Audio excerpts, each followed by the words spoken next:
This podcast is recorded on the traditional and unceded territories of the Musqueam, Squamish, Tsleil-Waututh, and Coquitlam peoples. British Columbia, I've seen your mountains high, seen your pretty rainbows and your blue crystal skies, watched your winding rivers as they flow around the bend. To me, you're not a stranger, you'll always be a friend. Coming to you from the West Coast, this is Politicos. Today is April 28th, 2022, and this is episode 287. I'm Scott Luneboom. And I'm Ian Bushfield. On today's show, we're going to be thinking about redoing policing. We're going to be thinking about redoing family doctors. It's time to revamp the fundamental frontline services of the province. Thank you, patrons, for continuing to support the show. You can join them, get access to the Slack community at patreon.com/politicos. Thank you as well to BC Today for continuing to partner with us. Make sure you check out Shannon's great work. Let's jump into the first segment. The Special Committee on Reforming the Police Act has dropped their report, Transforming Policing and Community Safety in British Columbia. It is 96 pages. It is dozens of recommendations. Oh no, not even 11, but there's some subpoints to each of them, so maybe it works out to dozens in the end. It's the outcome of a committee that was started a couple of years ago now, during many of the Black Lives Matter protests and this uproar and challenge to policing. We did a couple episodes on the history of policing in BC and some of the motivations for this. But now we have an all-party consensus. The NDP, the Liberals, the Greens are all on board. They listened to people across the province and have come up with what policing, they didn't even really come up with what policing should look like, but they found a direction to go to where it should probably change as a first step. So the committee received 411 submissions from individuals and organizations and 1,400 responses to its survey. Its 11 recommendations call for transformational change in policing and community safety. Right off the top, they emphasize that they recognize the scope of systemic racism in policing. They heard the distrust many people have of policing and just the many challenges facing police and policing in 2022, particularly to try to bring this into alignment with the province's commitments to the United Declarations on Rights of Indigenous People, as well as many of the other calls to action that have been issued against governments in Canada. And so this is a fascinating document with just a broad overarching summary. Like, I haven't had a chance to read the whole thing because it just dropped this afternoon. I've gone through the recommendations. I've read the CBC coverage, but what did you take away from just the release, Scott? So I've only really skimmed the recommendations because likewise, there hasn't been enough time between the report dropping and us recording to digest all 96 pages of it. Yeah, we both have full-time jobs, and if we didn't, we could do a lot more. Hint, patreon.com/politicos. So the two things that I think caught my eye is that, first off, I guess technically second, they're recommending that the RCMP be replaced with a BC provincial police service. So this would be like the OPP, or I guess, was it Sécurité Québec? The BCPP would be back. We used to have a provincial police force like we talked about, and in the, I want to say the 1950s? Somewhere around the 50s there. They disbanded it. Yeah, the federal government was really pushing provinces to make deals to have the RCMP come in and was offering a lot of money, and that tempted them in and they came on board.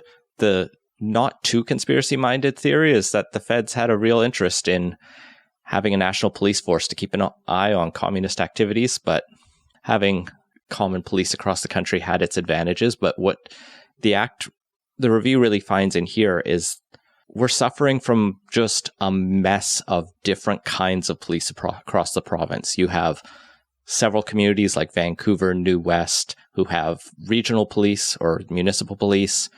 I think Victoria has a regional police force. Victoria. Like Greater Victoria? No, like Victoria has its own police force. I think Saanich has its own police force. North Saanich and Central Saanich are under the RCMP, I think, as is a bunch of the Western communities. It has been a while since I've lived there in the region, but going off memory, I think Victoria and Saanich were separate, and they're kind of like the two big blocks of. Okay, I have the list in front of me. There's a Central Saanich Police. There's Saanich Police. Port Moody, Oak Bay has its own cops. Victoria and Esquimalt share cops. That's what I was maybe thinking. It's a mess. The RCMP cover anywhere that doesn't. There are actually one First Nations police force in the Stalatim Mixed Nation Tribal Police. And then of course there's the Canadian National Railway Police and the Canadian Pacific Railway Police and the transit cops in Metro Van, but I don't think those are being looked at via this.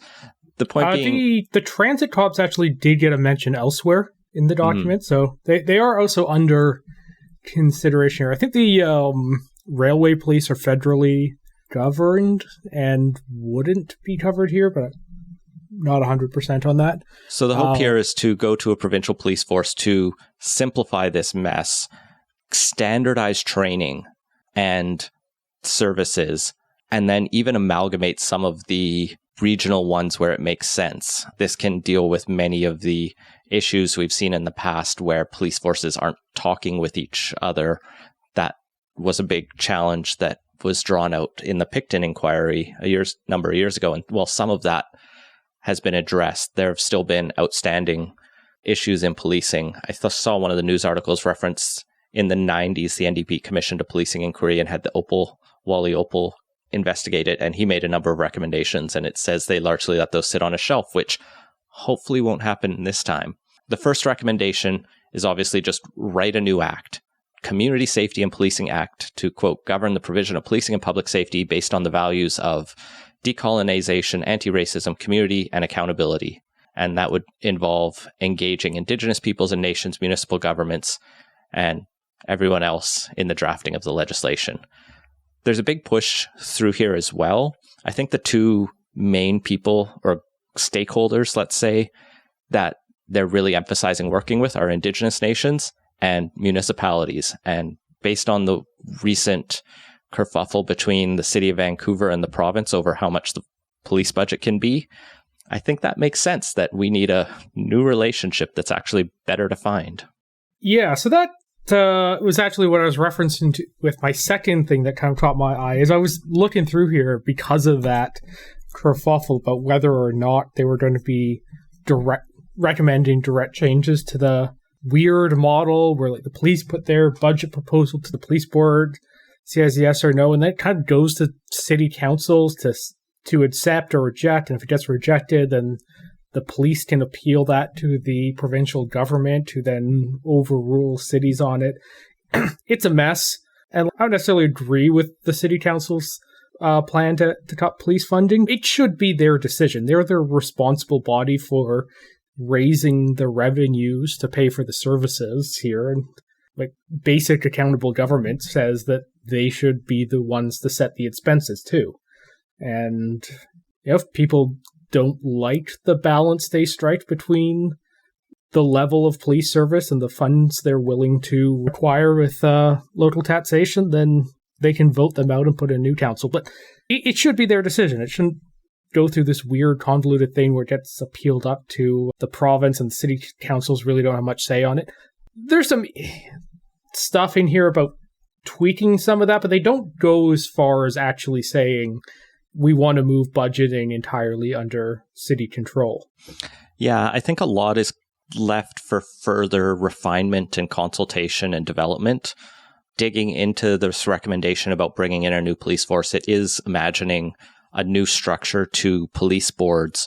For example, it explicitly says mayors should not serve as the chair, but there should still be municipal representation on those boards. They want council representation, I believe, was the recommendation in there. Yeah, municipal council recommendation. There should also be broader public and community representation of Indigenous people of color, diversity of experiences, including policing experience, lived experience, business and law experience. This also raises questions about finances and costs to municipalities. The report notes in some of the write-up for this recommendation that some of the later recommendations that we'll get into call for slight detasking or at least improving non-policing support, so the police aren't the default first responders in every single case, and that will hopefully take stress off police to the point where their budgets won't have to be as big, or at least can balance out. Yeah, it wouldn't necessarily result in less police budget or direct shifts of funding from one to another, because one thing they do note in the report here is that there is a division of powers on those things. Cities fund the police, but they don't fund mental health services and other sorts of services in that way. I think it was the District of Saanich that noted in their submission that, yeah, if we cut our police budget, that money's going to sewers and other stuff. It's not the municipalities do. It's not necessarily going to the envisioned alternative services. Does the municipal governance hat? The municipalities hat? Forget the exact one. The community charter? The governing provincial legislation doesn't give cities that task. The next element of the recommendations, number 4, shifts direction from policing actually entirely and says the province should create and appropriately fund a continuum of response to mental health, addictions, and other complex social issues with a focus on prevention and community-led responses and ensuring appropriate first response. This means increasing coordination among police health, mental health, and social services, and integrating mental health into 911 call options. So you're not just stuck with, do you need police ambulance or fire truck? And those seem like actions that can move a lot faster versus negotiating a new police force and developing that. We've seen Surrey try to work on it, and it's slowly moving, but it's going to take a few years. I saw a CBC report that the province's contract with the RCMP is in place until 2032. I don't know if we can get out of that sooner than 10 years, but maybe 10 years is the target for all of this to be done. This is not a small project they've written up. Yeah, it's likely to take a minimum of 5 years if everything gets pushed through aggressively fast, I would figure. And yeah, 10 years may be more realistic. At the same time, though, like, this isn't a commercial contract. I'm sure it's between two governments, and if there's political will at both the provincial and federal level to change that, it'll happen. It'll get changed, and there won't be a huge litigation over it. The 5th recommendation is just ensuring equitable access to high-quality police and public services.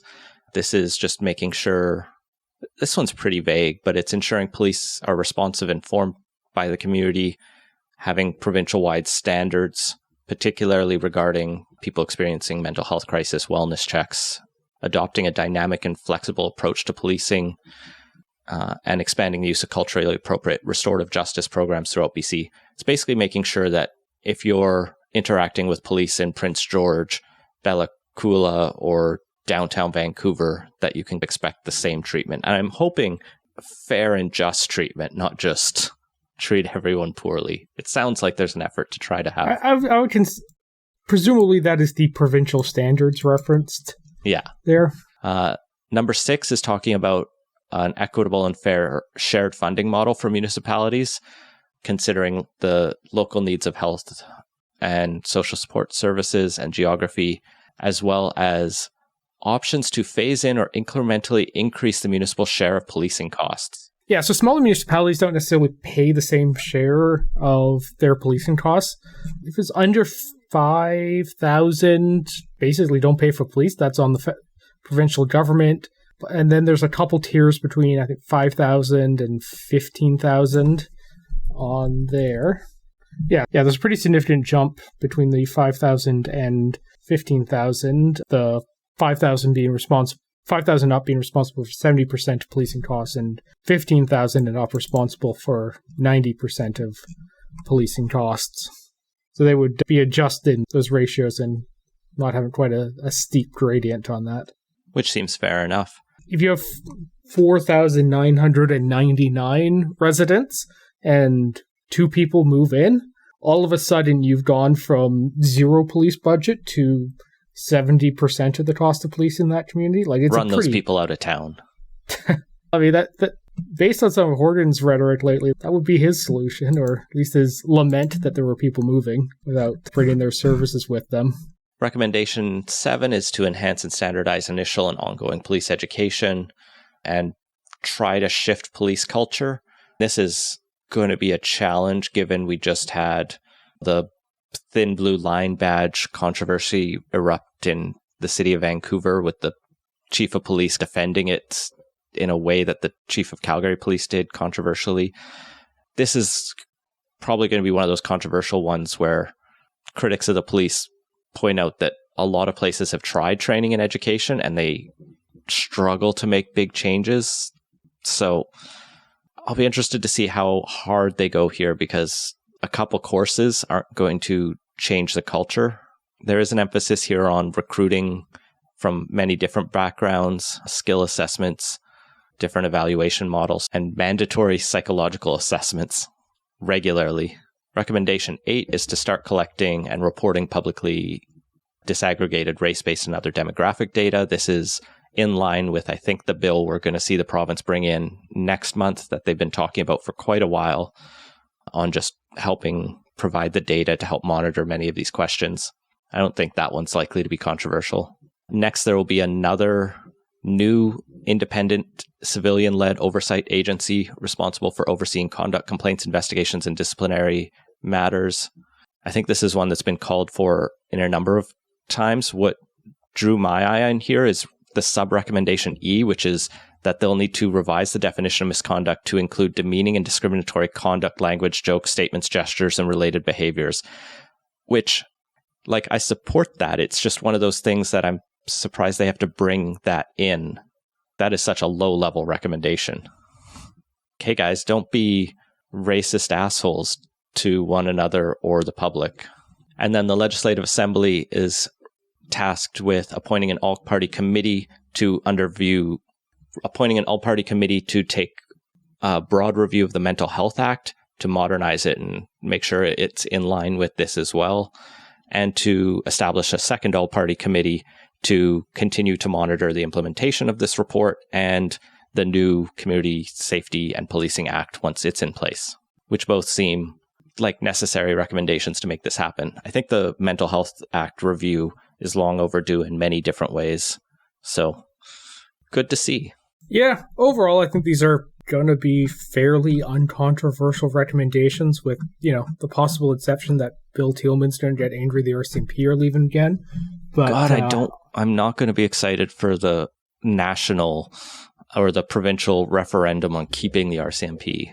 That guy should just retire already, but it's neither here nor there. But yeah, other than that, these all do seem all fairly uncontroversial. There's obviously going to be new costs for standing up a provincial police service if the government follows through on the recommendations, which I think they likely will, but also hardly a break the bank type of situation. I think it's stronger than critics of the police feared. Like, it is more bold, recommending going to a provincial police and amalgamating a bunch. This is a lot of stuff that would be really, I think, necessary to see. We can just look at the RCMP, both their history and their behavior. There's an ongoing inquiry right now in Portapique over the massacre that happened there, and just the RCMP's utter failings and their behavior both during that and even during this inquiry should disqualify them from being taken seriously as an institution, let alone many other things we could say about that force. So that I welcome. That said, I'm just trying to scan some Twitter reactions. Garth Mullins, Vandu, drug user activist in Vancouver, is critical of the potential of police creep into healthcare and possible surveillance. For example, cops being tied to addictions responses or even connected in that anyway is a concern. I think the push, which ties to the toxic drug crisis, for a long time was to move drug use from a criminal matter to a health matter, but we're seeing that's still not been sufficient where they've managed to do it, and there's a lot of push to even go, what if it's just a social issue in the same way alcohol is? People are just going to use drugs all the time, so we just need to manage that. That's on the more radical end, but we are going to see some of those critiques out there. Like, honestly, the big challenge is going to be, does the government do anything with this? I think they likely will. Reading through this, there's also nothing here that I could really see being particularly controversial for the people out there who see policing as a core government service that is important to the public safety. And there's none of the, I think, more radical suggestions that activists were wanting made it in here on that. So as a result, I don't think there's going to be a huge amount of pushback beyond, I don't know, some municipalities might not like their police forces being amalgamated, and there's always just a little uncertainty when you replace one institution with another. But other than that stuff, there isn't a huge amount here that's likely to cause much consternation. Yeah, I mean, the ministerial statement from Mike Farnworth today was that he welcomes the report. It's an important report. He looks forward to reviewing it. And I think he did line up that there are plans to start discussing the recommendations with stakeholders over the coming months and into the summer. This government's commitment has been under the Declaration of Rights of Indigenous People Act to not, in theory, bring forward legislation without robust consultations. So perhaps that's where the next step of the conversation begins. In the meantime, Surrey moves forward with its transition from RCMP to Surrey Police, and as Richard Zussman noted on Twitter, perhaps they'll simply go from the Surrey Police to the South Fraser Police or the Metro Van Police all within a decade. Do you want to lead into the second segment? Well, policing isn't the only service that is being looked at or a topic of discussion, both in question period and in various bits of reporting from the CBC and other places. There's a problem with a lot of people having no access to a family doctor and being a simmering problem, but seems to be coming to the surface as a major topic of interest for the government. Yeah, this, from the outside, because I'm privileged enough to not have issues finding a family doctor recently, or even in the past few years, my partner has done a ton of work to make sure we have had a family doctor.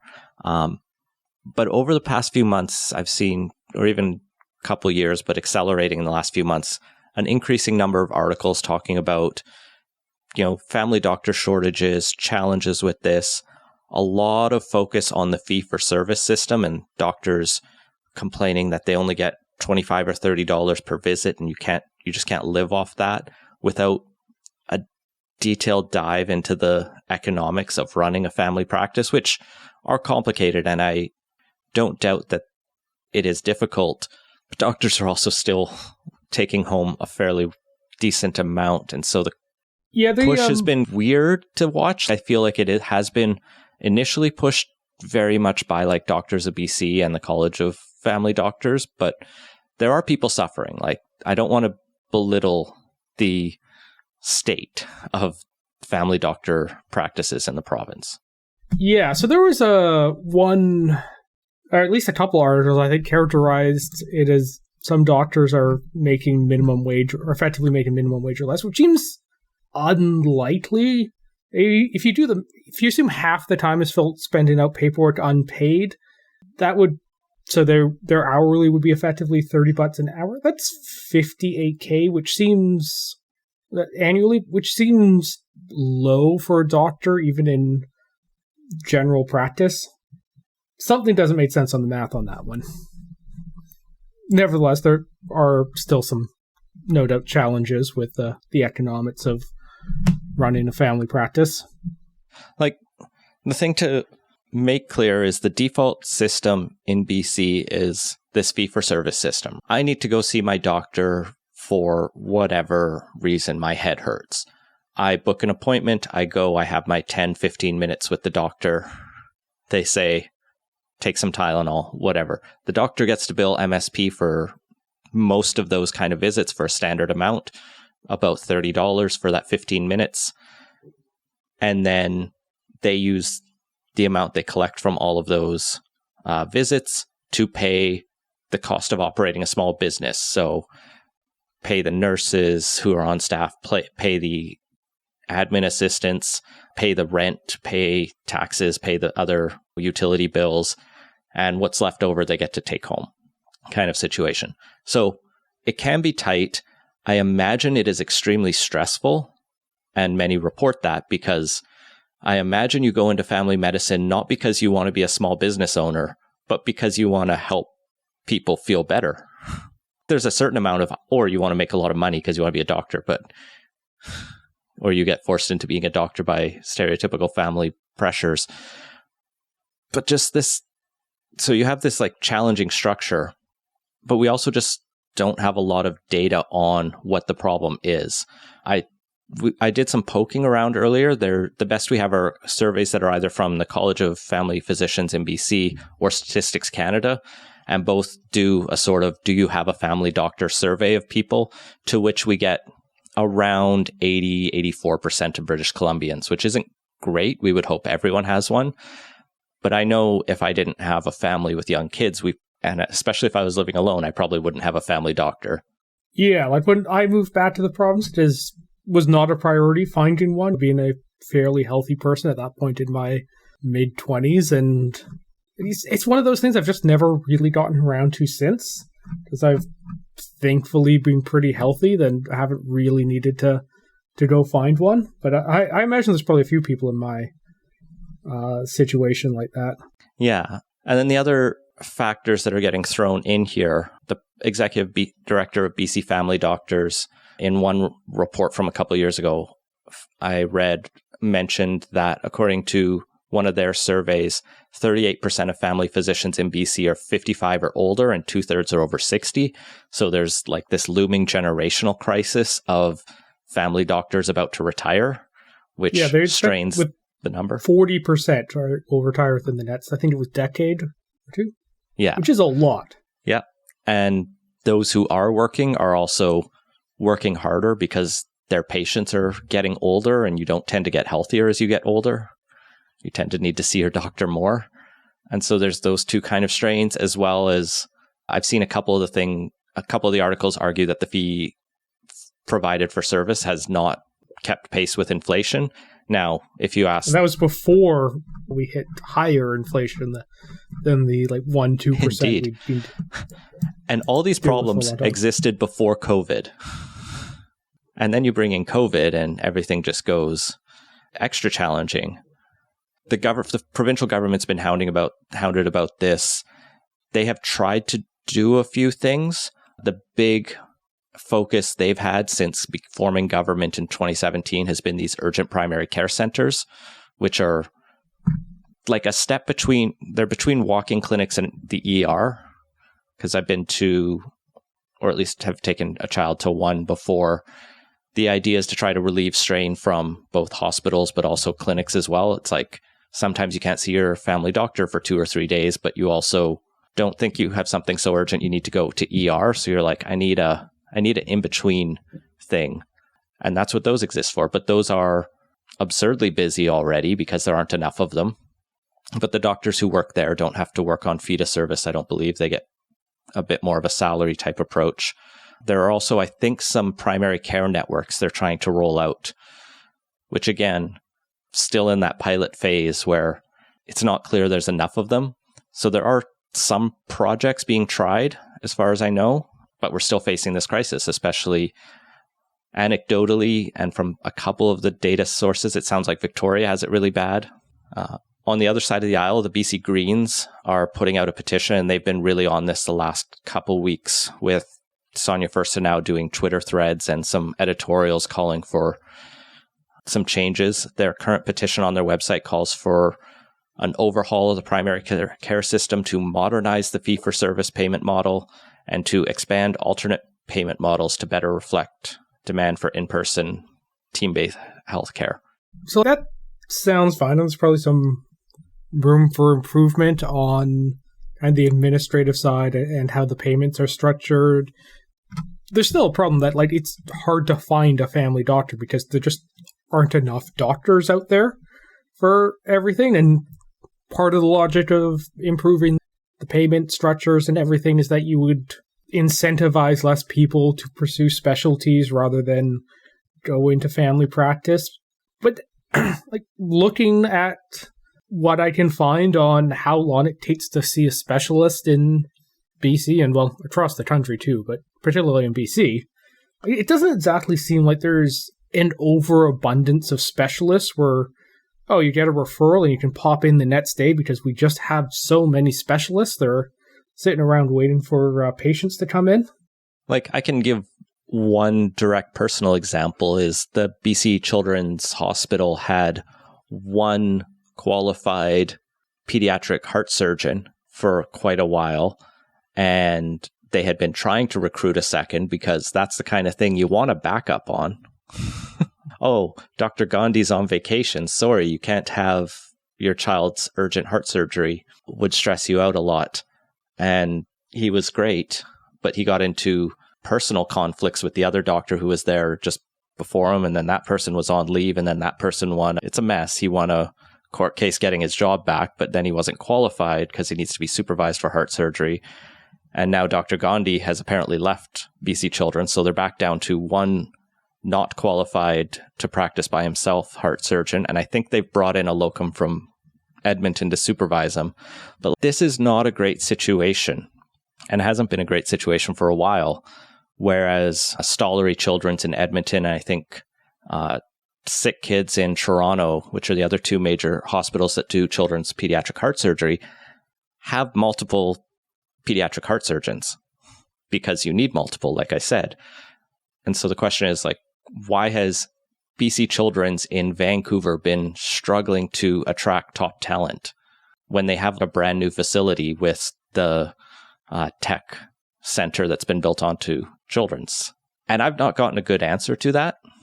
Like, obviously, there are egos in play when you deal with the individuals who go into things like pediatric heart surgeon. I think all the stereotypes are true, but there's still a failure of administration to manage these personalities and to get the recruitment they need to do.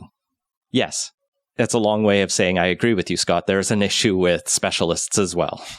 Yeah, so like ultimately, this I think comes down to the fact that we just don't have enough doctors, and it's fine to play around the edges with how MSP structures their administrative and payment side, but I think you really actually have to get to the point where we just have a lot more doctors in the province, and that's going to take a bunch of work and some probably messy fights with the, would it be College of Physicians? The various professional bodies in the That would be the main one. Yeah. I haven't looked at all the list of colleges recently, and I think it's colleges. They're already picking fights with them because there's a whole Health Professions Review Act that's ongoing that's recommending amalgamating a bunch of them. So the fight's already happening. You'll be happy to know. Yeah, the doctors on loadout want to be their own separate thing on that. But yeah, like I think the province, if they want to get serious about this, just need to get more doctors practicing medicine, period. And yeah, maybe try and tweak the balance on how those shake out between GP and specializations. But really, I think you just got to be putting more people through either through med school or through bringing in more foreign trained doctors, which we have people in BC who have medical degrees from out of country who just can't practice because their credentials aren't recognized. And I don't know the various levels of how good various medical schools that aren't in Canada are, but I presume many of them are decent, or definitely decent enough that you're better off having them as a doctor than not having a doctor at all. Yeah, the province, I'm just looking at another article, had a plan to do a pilot project where foreign trained doctors could be associate physicians in the interim while they passed whatever additional qualification they needed to. But the province, like most governments, is blaming COVID for delays in sorting all of that out.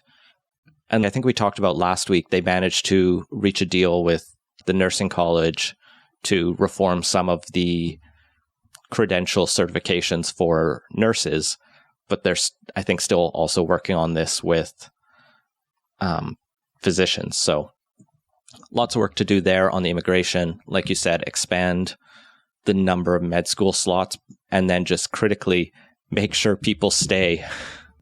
Do whatever. If we're graduating a doctor, make them stay. Well, not make them stay. Well, you can't make them stay, but You can incentivize them. You could probably up the fees for GP work. And the province could also look at doing something similar with the military does with the ROTP program. The military will pay for an officer's education at a university, and then they have to serve for a certain number of years afterwards. And there is no reasons the province couldn't offer to pay for some or all of med school for doctors in training if they worked as a GP for some number of years afterwards. And that has a huge equity implication because med school is very expensive, and ensuring that people can attend it regardless of ability to pay would be very valuable. I should also just not do the annoying military thing or just say an acronym and not explain it. This ROTP is Regular Officer Training Plan. Fair enough. And the other thing this all comes back to as well is the other just not medical challenges facing life in British Columbia, like the fact that it is so impossible to buy a house unless you have a massive amount of intergenerational wealth or some other privileges like that. I'm pretty sure if you're fresh out of, even if you don't have medical school debt and you're like a GP making a decent amount, you're making six figures, you probably still can't buy a house in Metro Van. And if you can't buy a house, you can't, or get a good place to rent, you're going to be a bit more transient. Yeah, like a doctor's salary, that might not be enough to buy a West Side house, but there are definitely other forms than a single detached house that are affordable to someone with that salary in the city here. Nevertheless, it is a pretty not huge... if they have debt. Yeah, it's also a pretty huge drain. Like, presumably there's at least some percentage of doctors that go into it for the lifestyle benefits that the salary offers, and if that's getting eaten up by housing, that you lose a lot of that benefit. So fix housing, you fix the family doctor shortage. That's my advice, right? Is this another data point in the zoning theory of everything? Sure, why not? But how will zoning fix the police, Scott? We didn't deal with that. That I would have to think on a bit. Like I mentioned, the only other thing I'll mention is, like I mentioned earlier, the Premier's response when pushed on much of this is to challenge the federal government to pay more and to bring more to the table. And it's one of those claims that is both, yeah, you have a point, the federal government is not paying what they used to into healthcare as healthcare costs have risen. The share has fallen more and more on the provinces, but also a lot of the tweaks we've talked about are not federal. Like paying doctors more, that's something the feds can definitely help with. Changing foreign medical credential certification, I believe, is pretty squarely within the province. Yeah, that is, I think, entirely within the provincial jurisdiction. And even on the get more money in for the various expenses on this, the province has options here. If they need to invest some more in medical school slots, they can borrow money to make those investments, particularly if there's like long-term capital costs associated with that. That makes a lot of sense to fund that way. And also, the province is not in terrible financial shape. There's both room to adjust spending upward a bit, as well as adjust tax rates to bring in a little more revenue on this. Like healthcare, tax current doctors to fund future doctors. Suppose that is one way to do it. The province has options here, and importantly, the province is also the government that is explicitly tasked with the job of healthcare in our constitutional order. And if they don't like the results that their particular policies have, they should step forward and make those changes rather than doing the easy thing that is practically tradition in Canadian politics of blaming some other government for their own unwillingness to make the hard choices.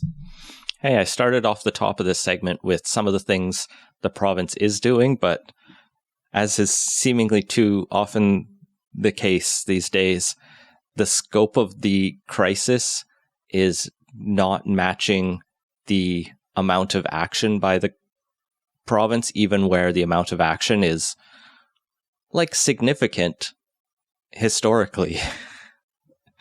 And this is a government that is doing a lot. They're just not doing enough because we need more than a lot right now, if that makes sense.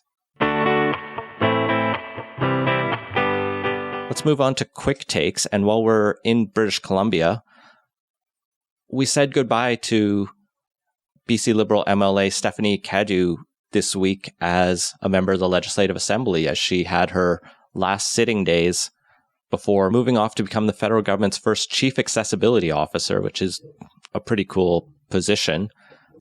Probably pretty much in honor of her work in the legislature, and I think she's pretty widely respected. The government decided to allow something historic to happen in the legislature, which was to debate her private member's bill, which was the first private member's bill that has been debated in private members' time in 15 years at second reading. They usually just die at first reading, which is quite sad in this province. Yeah, the iron grip the governing party has on the legislative calendar and the order paper it's not without its downsides. Most private members' bills in any parliament don't go very far, but like federally, at least a few of them get debated, and if you're the MP that's lucky enough to get an early draw and you're in the order to put on a private member's bills, you can potentially get one passed. Here in BC, it's basically a non-starter. A huge amount of the time, they end up just being like signaling bills more than anything else. Although not in this case, as it's an actual decent bit of legislation that for some reason the government has been unwilling to look at for, was it 5 times now? Oh, I lost track of that. The bill she put forward is an interesting bill. It's the Equal Pay Reporting Act. It would require businesses, I believe, above a certain size to report the pay gap between male and female employees. This is one approach that many have recommended to help reduce the pay gap between men and women. And the BC NDP have actually said they're going to bring in something like this following consultations, because this does feel like something they should have done. They've been saying that since 2017. Like at some point, if someone introduces a bill 5 times to do it and you don't let it go forward, but say you're going to do it but never get around to it, you just aren't doing it.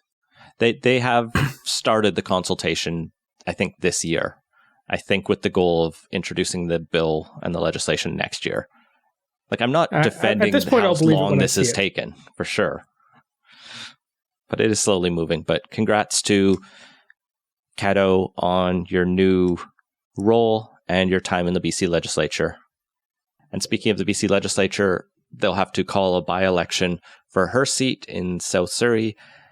But in the meantime, on Saturday, you can vote in the Vancouver-Kilchana by-election between Kevin Falk and Jeanette Ash, the Green, Libertarian, and Conservatives who I've all forgotten. I apologize to you all. Kevin Falcon's going to win this. The only question is, will he clear an absolute majority or just get a plurality?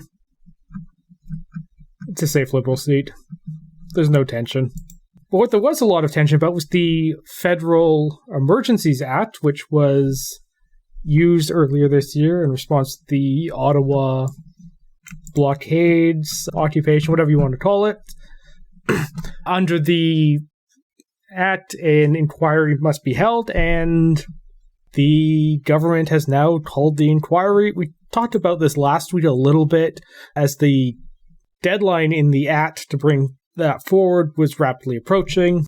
It's now come and gone with the order in council being issued. So this inquiry will be headed up by the Honourable Paul S. Rouleau, presumably a judge, but I'm just not very familiar. Yeah, he's a former Court of Appeal of Ontario justice and has also served the Supreme Court of Yukon and the Nunavut Court of Justice and Supreme Court of the Northwest Territories. A number of higher justices, I should say. Yeah.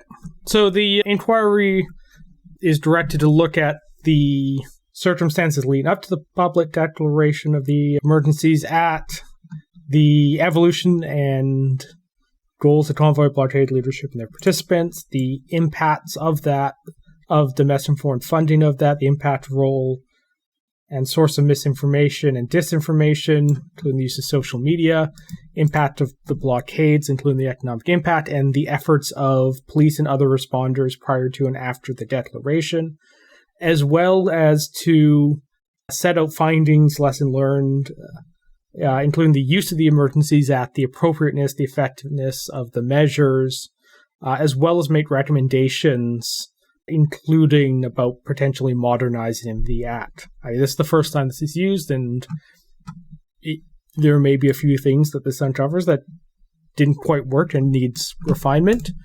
So this will be going through this year with the report due on February 6th of 2023. Yeah, this is actually invoked under the Inquiries Act. I wasn't sure how they would do that because it didn't seem like they necessarily had to.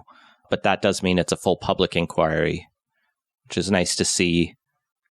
It's also nice that it doesn't, from the text of this, it doesn't look like the government's really trying to avoid the evaluation of their own decisions on this. There were some questions about how broad the terms of reference would be and whether or not it was just going to be, say, focused on, okay, what happened after we invoked the Act and not, did we actually need to use it and what led up to the decision to go for it. So this seems reasonably comprehensive in a way that I don't think was necessarily a foregone conclusion, particularly with the way this government doesn't really root any of its own decisions. I'll be interested to see how it rolls forward and what it finds in the next year as it goes forward.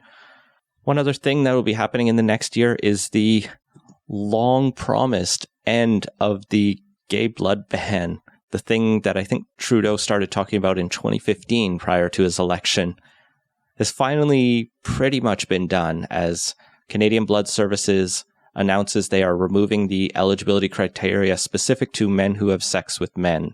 They had previously asked blood donors, if you're a man, have you had sex with men in the past?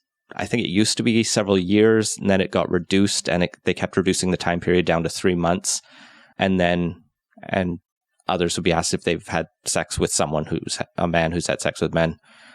The idea being there's a increased risk of HIV, but the data on this is getting murkier, particularly in the last years as safe sex practices have just become much more prominent, and it also severe. A lot of gay men are monogamous, and therefore there's, not as much risk. So it wasn't clearly a risk-based thing as much as it was ultimately just a homophobic thing. In place of that question, they are now asking if you've had new or multiple sex partners in the last 3 months. And if you answer yes to that, you're going to be asked if you've had anal sex with any of those partners. And if you have to wait 3 months until you've not done it in the bum to donate. Notably, they don't care whether you used a condom or not, which should matter. So there's still criticism of this. Yeah, if I'm trying to think through why they aren't asking that, they probably should ask that question. But thinking through this, it's probably a risk thing where, I don't know, people aren't always the most honest about how reckless some of their behaviors are. And it may be the case where they figure, we can't be 100% certain there's going to be everyone's going to be truthful on this, so we're just going to err on the side of caution on that one.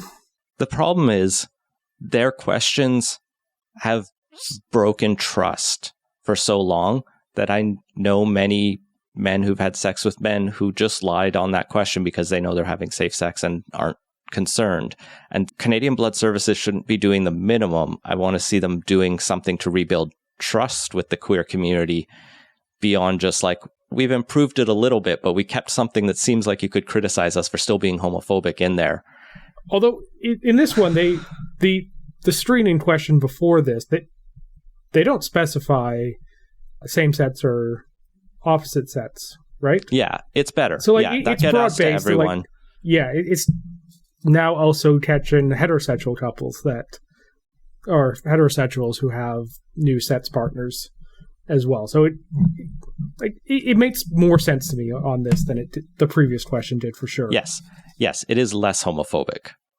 Is it still homophobic? Possibly. But it is better. It keeps getting a little bit better. Unfortunately, this change isn't coming until no later than September 30th. They need to still refine the question and work it through their training procedures so that everyone and all their volunteers and staff are briefed. But a step forward, a good step forward at least, even if it isn't the perfect step forward. And finally, while we're on the subject of, I guess, queer rights and representation, I just wanted to flag that Statistics Canada released another chunk of data this past week, one of which was particularly novel in that it was the first time Canada has ever provided census data on the transgender and non-binary community. Specifically on the census, they had asked what was your sex at birth and what is the gender you are now. And from that, they are able to say there are 100,815 people who are transgender in Canada as of May 2021 and 41,355 who are non-binary of the 30.5 million who are 15 years or older. This accounts for 0.33% of the population, or 1 in 300 people. Gen Z is notably more gender fluid at 0.79% versus the greatest generation in the interwar period is only 0.12%, which I think is what most people would expect based on changing social norms and recognition, but now we have the data.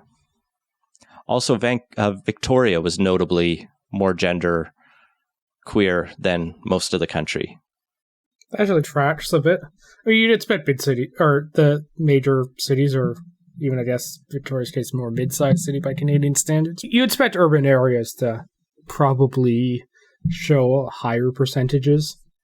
Victoria, I just imagine, is older, though, so that would track against it.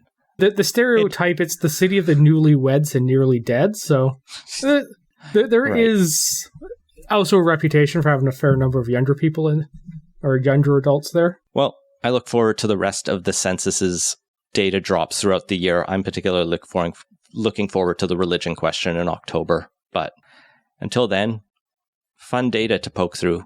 That's an awful end. And that has been Playtoast. Find links to everything we talked about at playtoast.ca.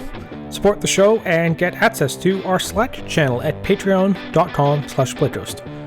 Our intro music credit is Beautiful British Columbia by Serge Plotnikoff. Playtoast is a production of Legend Boot Media, and editing services are provided by CHLY 101.7 FM in Nanaimo. Thanks for listening.